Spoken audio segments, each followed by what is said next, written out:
اس دنیا میں ایک مومن کا کیا ہوا نیک عمل جو اخلاص سے کیا ہوا ہو، جو للہیت کے ساتھ کیا ہوا ہو، جو اللہ کو راضی کرنے کے لیے کیا ہوا ہو، حاضرین محترم ختم نہیں ہوتا۔ امام بخاری چلے گئے، دنیا کو معلوم نہیں ہے کہ امام بخاری کی اولاد کہاں ہیں، کہاں نہیں ہے، ان کا گھر پتہ نہیں ہے۔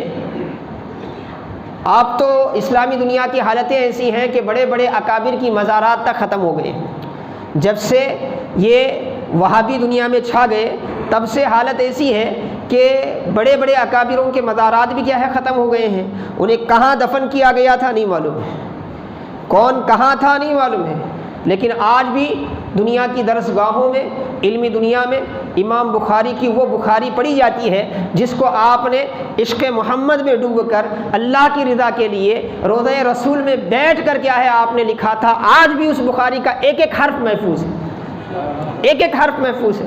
امام مسلم انتہائی جوانی کے عالم میں ختم ہو گئے، جوانی کے عالم میں ختم ہو گئے، اور کوئی جانتا نہیں ہے وہ نیشاپور جس کے یہ علمی آفتاب تھے، اس نیشاپور کو یہ بندہ حاضر ہو کر آیا ہے۔ ایران میں نیشاپور آتا ہے۔ نیشاپور تاریخ اسلامیہ میں ایک اہم علاقے کا نام ہے۔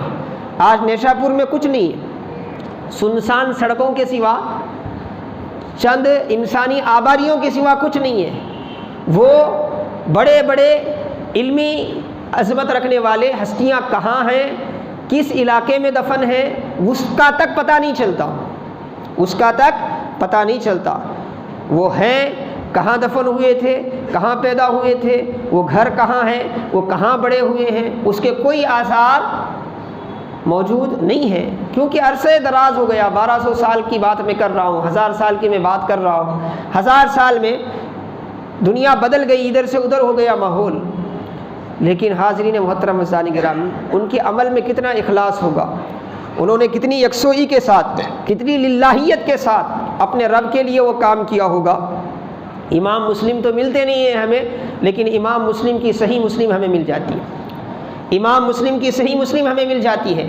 امام ابن ماجہ کا تو پتہ نہیں چلتا کہ حضرت کہاں مدفون ہیں، کہاں ان کے مزار کا اثر تک نہیں معلوم ہے، لیکن آج بھی درسگاہوں میں ابن ماجہ کی روایتیں پڑھی جاتی ہیں، ابن ماجہ کے حوالے سے کیا ہے خطبہ جمعہ میں حدیثیں پڑھی جاتی ہیں، تقاریریں ہوتی ہیں، وعظ ہوتی ہیں۔ یہ ہے حیات طیبہ، یہ ہے حیات طیبہ۔ امام مسلم کے آگے پیچھے کتنے بھائی تھے پتہ نہیں، ان کی نسلیں کہاں تک پہنچی پتہ نہیں، وہ کس خاندان سے آئے تھے پتہ نہیں، مگر امام مسلم کون ہے؟ آپ علمی دنیا کے چھوٹے سے بچے کو بھی بولے، بڑے احترام سے وہ امام مسلم کا نام لیتا ہوا نظر آتا ہے، امام بخاری کا نام لیتا ہوا نظر آتا ہے۔ اسی طرح دنیا کی یہ جتنی بھی نیک ہستیاں ہیں جن کو آج تک ہم یاد رکھتے ہیں، یہ در حقیقت اسی حیات طیبہ کا اثر ہے جو قرآن کریم میں اللہ تبارک و تعالیٰ نے بیان فرمایا۔